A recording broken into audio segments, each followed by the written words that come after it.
రాయితో కొడదామా? ఇక్కడ దిక్కులు చూడకుండా స్కూల్కి పోరా పొమ్మంటుంటే. రే ప్రకాష్, నువ్వు ఇంకా స్కూల్కు వెళ్ళలేదా?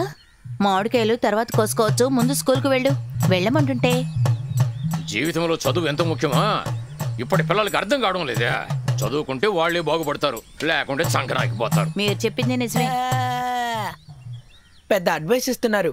అవన్నీ చదవడం ఎంత కష్టమో వీళ్ళకెలా తెలుస్తుంది? పైగా సార్ అక్కడ కొడుతూనే ఉంటాడు. అయ్యయ్యో, స్కూల్ బెల్ కొట్టేస్తుంటారే.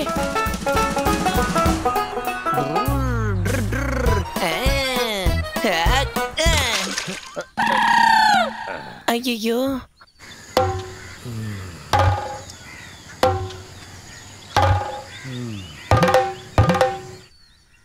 పర్వాలేదనన్నా, స్కూల్కి వెళ్ళు.